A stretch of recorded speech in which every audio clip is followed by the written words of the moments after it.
سەبارەت بە وەرگرتنی پۆستی سەرۆک کۆمار و هەروەها ناکۆکی نێوان حیزب و لایەنە جیاوازەکان هەم کورد و هەم بەغداد قسەی زیاترەکەین لەگەڵ مامۆستا سەبا حەبیب کە ئەندامی ئەنجومەی نوێنەرانی عراقن ڕاستەخۆ لەگەڵمە بێت. مامۆستام کاتت باش، پێم خۆشە سەرەتا سەبارەت بە بڕیارەکەی دادگای فیدراڵی قسەمان بۆ بکەیت کە داوایەکی جێگری دووەمی سەرۆکی پەرلەمانی عراقی ڕەت کردەوە سەبارەت بە زۆرینەی بەشدار بووان. بۆچی ڕەتی کردەوە و پێتان وایە کەوا چ ڕێگەیەک باشترینە؟ سەرتا زۆر سپاس بۆ ئەم دەرفەتە. هەڵبەتە ئەمڕۆ دادگای فیدراڵی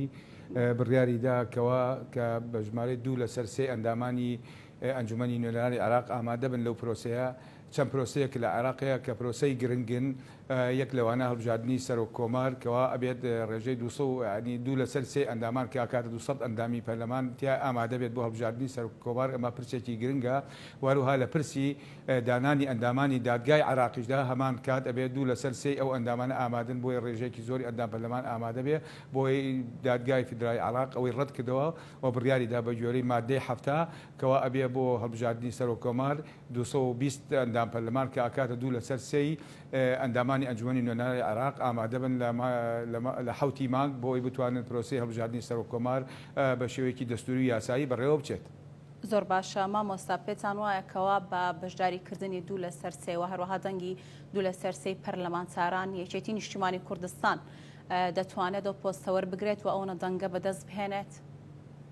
ئێمە بۆ خۆمان دەبینین ڕۆژانە دەبینین لە ڕاگەیاندەکانە دەبیستین کەوا چۆن پشتگیرێکی تەواوی هەواڵ دکتۆر بەرهەم هەیە کەوا بۆ سەرۆک کۆمار جارێکی تر کە لەلایەن ئەنجومەنی سەرکردایەتی یەکێتی نیشتیمانی کوردستانەوە کەوا وەکو کاندیدی یەکێتی دیاری کراوە. هەڵبەتە ئەمە ئەوە ئەگەن و خەڵکی ڕابردووی دکتۆر بەرهەم ئەزانەیە کە لە ڕابردووە کاری دیبلۆماسی و ئیداری سەرکەوتووی کردووە چی لە عێراق و چی لە کوردستان و شوێندەستی دیارە. لە کاتی کارکردنیشا کە عراقی بەڕێوەدا چەند پرۆسێکی گرنگی ئەنجامداوە هیچ مەلەفێکی فەسادی ئیداری لەسەر نییە. وەروها توانێتی تەوازن لە نێوان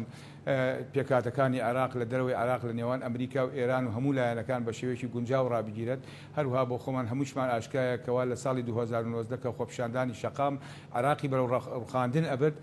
دکتۆر بەرهەم لەسەر ڕێچکەی هەواڵی خوالی خۆشمە مامجلال توانی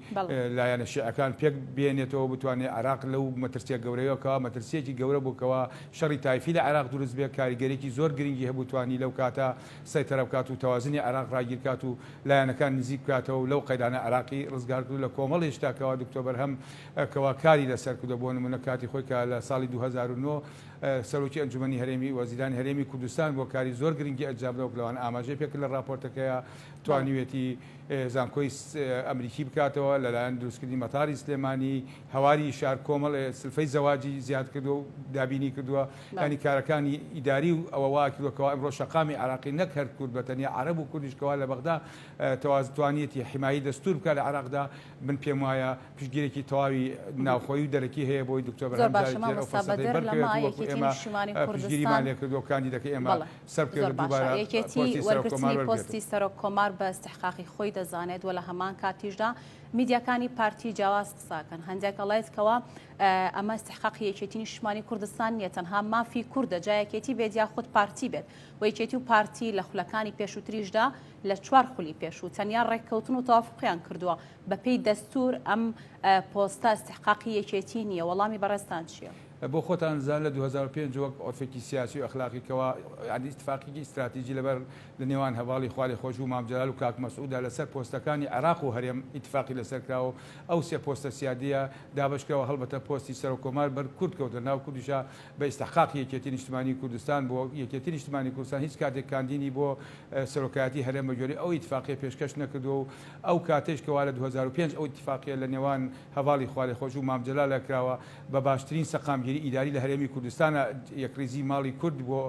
لە ڕووی ئابووریەوە لە ڕووی استقلالی سیاسیەوە لە ڕووی مالیەوە هەرێمی کوردستان گەشەی بەخۆی بینە. ئەو کاتە ئەو تەواز ئەو یەکریزی ماڵی کوردەوای کردووە بۆ نمونە لە 2005 هەر ئەو یەکریزی ماڵی کوردیشە بوو کەوای کرد بتوانن مادەی 140 لە دەستورا جێگیر بکەن. کۆمەڵ هێشت ئێمە ئیستیفادەمان لێ کرد لەو کاتانەی کەوا لە 2007 بینیمان لە 2007 بیمان کەوا مادەی 140 کە ئەبێ لە 2007 لە کۆتایی ساڵی 2007 تەواو بێ و ئەنجام بدرێت. ئەوە بوو نیگەرانیە کەوتە ناو کورد. ئەو یەکریزەی کورد وای کرد کە وەزیری دەرەوەی ئەمریکای ئەوسا ڕایس هات بۆ کەرکووک و لێرە کۆبوونەوەی و ئیتمینانی داکەوە ئەو مادەیەکی هەتا جێبەجێ نەکرێ مادەیەکی دەستوری ئێمە لە ڕابردوودا ئەوەی ئەو کاتێکەوە یەکریزی ماڵی کوردی تیا سەرکردنی گەورەمان بەدەستێنە بەڵام بەداخەوە ئێستا ئەو پەرتەوازەی ماڵی کوردەکەەوە ئەم یەکریزیان تێکدا لایەنێکی سیاسی بۆ خۆت دەزانی پارتی دیموکراتی کوردستان بە یەکریزیشکان یەکریزی درزی خستنەوە یەکریزی ماڵی کورد و ئێمە ئەو ئەمەلە گەورەیەمانە بۆ ختابی یەکێتی نیشتیمانی کوردستان هەر لە سەرەوەتاوە داوای یەکریزیمان کرد کە بە یەک دەنگ و بە یەک کۆ ئێمە بەرنامەی گەورە و کاروباری نیشتیمانی و نەتەوایەتیمان لە پێشە لە جیاتەوەی کەوا ئێمە لە بەغدا بچین جیاتیەک و درز بکەوتە نێو ماڵی کورد و ئەم واقعی ئێستامان بۆ ڕوون بێتەوە کەوا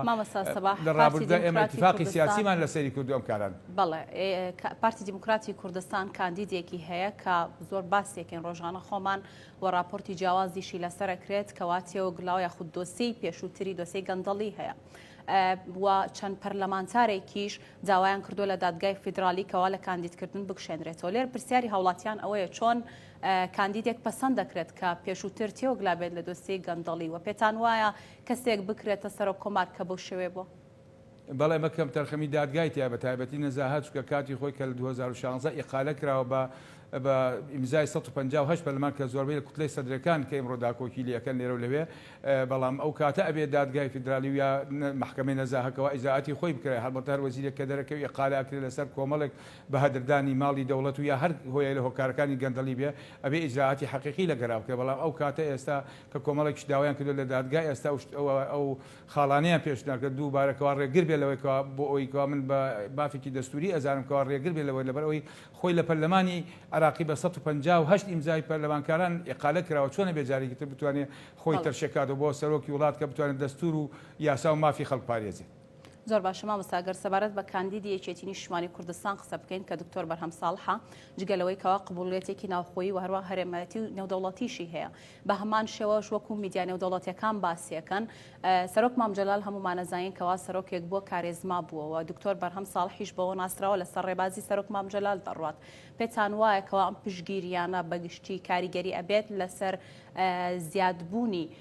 هەلی بردنەوە یاخود بەدەستهێنانی پۆستەکە لەلایەن دکتۆر بەرهەم ساڵح و یەکێتی نیشتیمانی کوردستانەوە؟ ئێمە پێم وایە ئێستا شەقامی عێراقی بەگشتی پشتگیری لە دکتۆر بەرهەمەکەن ئەویش وەکو ئاماژەم پێکرد ئەو ساڵانەی کە ڕابردوو سەرۆک کۆمار بوو دەورێکی باشی بینیوە لەبەر ئەوە ڕۆڵێکی گرنگی و خەڵکە پشتیوانێکی تەواوی لەگە من پێم وایە ئەگە بە حەقیقەت بێ هەمووی دەنگ بە دکتۆر بەرهەم دەدا و دکتۆر بەرهەم سەرەکەوێ جارێکی تر ئەبێتەوە سەرۆک کۆماری عێراق. زۆر باشە مامۆستا سەباح پێم خۆشە سەبارەت بە ڕێکەوتنەکەی پارتی لەگەڵ سەدریش قسە بکەین کە خۆی لە 15 خاڵدا دەبینیەوە هاوڵاتیان باس لەوەکەن ڕەخنە لەوە دەگرن وەگلەی ئەوە ئەکەن کاڵێن لە 15 خاڵدا بە تایبەت وەکو کەرکووکیەکیش قسە نەکەین بەگشتی لەوانەیە هاوڵاتیان شارەکانی تریش ئەوە قسە بکەن دەڵێن بۆچی لە خاڵێکیا باسی کەرکووک باسی ئەوە نەکراوەکەوە پارێزگاری کەرکووک وەربگیرێتەوە پێتوانیەکەوە لەجێی شەڕکردن بۆ بەدەستهێنانی پۆستی سەرۆک کۆمار پێویست بووە زەرورتر بوو کە شەڕی بکردەیە لەسەر بەدەستهێنانی پۆستی پارێزگاری کەرکووک؟ من ئەڵێم بەداخەوە ئەو تاکڕەویەکەوا چۆ بۆ ئەو ڕێکەوتنانەی کردووە هیچ ئەو ڕێکەوتنانە هیچ ئاواتێک و مافێکی ئێمە تیادنە هیچ مادەیەکی دەسووری تیادا دیاری نەکراوەکەەوە ئێمە مەسەڵ ئەمڕۆ شەڕی مادەی سەرشلەکەی شەڕی شایستە دارایەکانەکەن شەڕی پێشبەرگاکەن شەڕی گەڕانەوەی پێش هیچ خاڵی لەو خاڵانەی تیادا دیاری نەکراوە تەنیا پۆست چەندمە شەڕی ئەوەی تیاکراوە بۆ دابینکردنی چەند پۆستێکی شخصی کەوا بۆ حزبی بێ ینی وەکو لایەنێکی بەرژەوەندێکی حزبی بۆ چەند پۆستێک شەکرا ئەو ڕێکەوتنانەمایکەوە بڕیاریان دەرسەردا و لەگەڵ سەری ڕێکەوتون بەداخەوە هیچ ئومێدێک و ئامانجێکی ئێمە نەپێکەوە چێت لە دانانی پارێزگای کەرکووک چ لە جێبەجێکردنی مادەی سەترۆ چ لە ئیستحقاقاتی کورد لە حکوومەتی داهاتووی عراقدا ینی هیچ بەرچاوڕوونیەکی تیانێ و هیچ ئەوەی ئەمەلێکی تیانێ بۆ نەتەوەی کورد ئەو ڕێکەوتن من دەڵێم زۆر بەداخەوە کە ئەو ڕێکەوتنە تاگلان نەکراو بۆ چەند بەرژەوەندێکی حزبی کراوە. مامۆستا سەباح حەبیب ئەندامی ئەنجومەنی نوێنەرانی عێراق زۆر سوپاس کە لەگەڵم بیت.